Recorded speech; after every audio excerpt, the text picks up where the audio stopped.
एक बार एक घने जंगल में दो बहुत ही स्वस्थ और सुंदर वृक्ष थे, पिस्ता और ऑलिव। ऑलिव स्वभाव से ही बहुत हंसमुख था। सभी की सहायता करना उसे बहुत पसंद था। ऑलिव अपने ऊपर रहने वाले सभी जीवों के साथ अच्छा व्यवहार करता। पक्षी भी उसकी डालियों पर घोंसला बनाकर सुरक्षित महसूस करते थे। दूसरी ओर पिस्ता का पेड़ था, जो बहुत घमंडी था।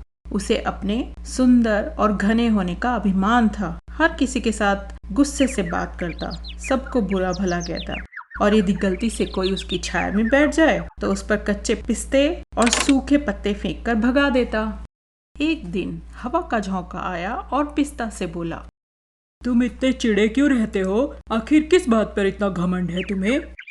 ओहो, तुम्हें नहीं पता, मैं जितना सफाई पसंद और सुंदर वृक्ष हूँ इस पूरे जंगल में देखा है तुमने?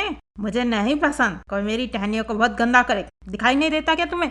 ओहो, तुमसे तो बात करना ही बेकार है, नक चढ़े कहीं के। ओह हेलो, क्या कर रही हो यहाँ? मुझ पर छत्ता बनाने की हिम्मत मत करना, भागो यहाँ से। ओहो, कितना घमंड है तुम में। क्या तुम कोई बिगड़ैल राजकुमार हो? अब तुम आ गई मुझे परेशान करने। किसी की समझ में नहीं आता क्या? कितनी बार बोलो यहाँ घोंसला नहीं बनाना। भागो यहाँ से, और मुझे तुम्हारी बीट भी यहाँ नहीं दिखनी चाहिए। और तुम अपना काम करो, मुझे प्रवचन मत दो। अरे मित्र पिस्ता, इन्हें घोंसला बना लेने दो ना, कुछ गंदा नहीं होगा। अब तुम भी बोलो, क्या तुम्हें अपना कोई काम नहीं है क्या? जब देखो मेरे मामलों में अपनी नाक घुसाते रहते हो। कितनी बार कहूँ, इनकी चींची से मेरे सर में दर्द होता है। और यदि तुम्हें इनकी इतनी चिंता हो रही है तो तुम ही बुला लो, वैसे भी तुम गंदे ही दिखते हो। पिस्ता, कितना कड़वा बोलते हो तुम। हमेशा लड़ने के लिए आतुर रहते हो। चलो ऑलिव से क्षमा मांगो।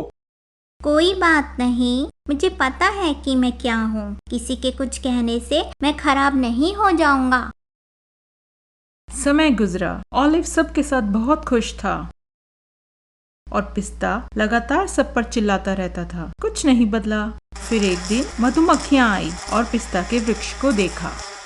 ओह, कितना प्यारा पेड़ है। चलो इसी के ऊपर अपना छत्ता बनाते हैं। और यह तो बहुत घना भी है।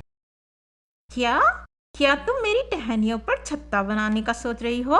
भूल जाओ, खबरदार, मुझे तुम्हारी आवाज न सुनाई दे। तुम्हारे चिपचिपे शहर से मुझे चिढ़ है, भागो। इतना घमंड? तुम्हें सबसे इतनी समस्या है तो कहीं और क्यों नहीं चले जाते? यहाँ क्यों उगे हो? मुझे तुम्हारी बातों का कोई जवाब नहीं देना। बस चाहता हूँ तुम यहाँ छत्ता नहीं बनाओ।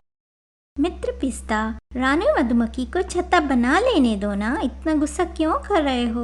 वो तो हमेशा हमारी सहायता ही करती हैं। वो ना हो तो परागण भी नहीं होगा और फल भी नहीं बनेंगे। पता है, पर क्या तुम्हें पता नहीं, मुझे अपनी टहनियों पर दाग धब्बे बिल्कुल पसंद नहीं। और ये मधुमक्खियाँ पूरी तरह से गंदा कर देंगी मुझे अपनी सुंदरता खराब नहीं करनी। और तुम क्यों नहीं उन्हें बुला लेते? वैसे भी तुम्हें गंदगी से कोई फर्क ही नहीं पड़ता, तुम खुद ही गंदे हो। इस बार ऑलिव को पिस्ता की बातें अच्छी नहीं लगी, परंतु उसने उसे कुछ नहीं कहा और धीरे से मधुमक्खियों को अपने पास बुला लिया। ओ ऑलिव, धन्यवाद, तुम बहुत अच्छे हो।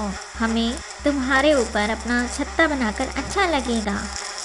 मधुमक्खियों ने ऑलिव के पेड़ पर छत्ता बनाया और खुशी खुशी रहने लगी। इधर पिस्ता सब पर गुस्सा ही करता रहा। अरे तुम यहाँ क्यों चहचहा रही हो? और गिलहरी, क्या कर रही हो? अपने मिट्टी भरे पैरों से मुझे गंदा मत करो, भागो यहाँ से। एक दिन कुछ लकड़हारे जंगल में आए। ऑलिव का वृक्ष देखकर सोचने लगे, चलो इसे काटते हैं। परंतु तभी उन्होंने देखा, उस पर तो एक मधुमक्खी का छत्ता है। अरे, यहाँ तो मधुमक्खी का बड़ा सा छत्ता बना है, ये हमें काट सकता है। हमें कोई और वृक्ष ढूंढना चाहिए। हाँ, तुम ठीक कह रहे हो, चलो कोई और ढूंढते हैं। कुछ ही दूरी पर लकड़हारों को पिस्ता का सुंदर वृक्ष दिखाई देता है और वे उसे काटने की ओर चल पड़ते हैं। अरे अरे अरे, ये क्या कर रहे हो? मुझे क्यों काट रहे हो? मैं मर जाऊंगा, भागो यहाँ से। अरे अरे अरे, क्या कर रहे हो? अरे अरे अरे, ऐसे तो मैं मर जाऊंगा। बचाओ बचाओ बचाओ, मुझे कोई बचाओ। ऑलिव का पेड़ ये सब देख रहा था। उसे पिस्ता पर दया आई और उसने उसकी सहायता करने की सोची। रानी मधुमक्खी, कहाँ हो? बाहर आओ, पिस्ता को हमारी सहायता की आवश्यकता है। क्या? पिस्ता की सहायता? कितना घमंडी है वो, भूल गए क्या? कितना अपमान किया था उसने हमारा, और तुमसे भी तो कितनी गंदी तरह से बात करता है। हमें नहीं करनी है उसकी सहायता। ऑलिव, रानी सही कह रही है। वो कभी किसी के काम नहीं आता, ठीक से बात भी नहीं करता। अच्छा है कि लकड़हारे उसे काट देंगे, बढ़िया सबक मिलेगा और मजा भी आएगा। मैं समझता हूँ, पर उसे हमारी जरूरत है। यदि हम भी उसके साथ ऐसा ही करेंगे जैसा उसने हमारे साथ किया, तो उसमें और हम में क्या अंतर रह जाएगा। यही समय है उसे एहसास कराने का कि सही व्यवहार क्या होता है। ठीक है ऑलिव, केवल तुम्हारे लिए हम उसकी सहायता कर देंगी, सिर्फ एक बार। सखियों, चलो इन लकड़हारों पर आक्रमण कर लो। केवल उन्हें डराना ताकि वो पिस्ता छोड़कर भाग जाएं। डंक मत मारना। मधुमक्खियाँ तेजी से उड़कर लकड़हारों की तरफ जाती हैं। भागो भागो, मधुमक्खियाँ हमारी जान ले लेंगी। भागो, पहले अपनी जान बचाओ, पेड़ तो हम फिर काट लेंगे। धन्यवाद चींटी रानी, आज तुमने मेरी जान बचा ली, जबकि मैंने तुम्हारे साथ हमेशा बुरा व्यवहार किया। तुम्हें अपने वृक्ष पर जगह भी नहीं दी छत्ता बनाने के लिए। मुझे क्षमा करो। नहीं नहीं, हमारा धन्यवाद मत दो। तुम्हें धन्यवाद देना ही है तो ऑलिव का दो। केवल उसके बनाने पर ही हमने तुम्हारी सहायता की है। मित्र ऑलिव, मुझे क्षमा कर दो। मैंने हमेशा तुम्हारे साथ बुरा व्यवहार किया और फिर भी तुमने मेरी आज सहायता करी। तुम्हारा बहुत बहुत धन्यवाद। अब मैं कभी किसी के साथ बुरा व्यवहार नहीं करूँगा।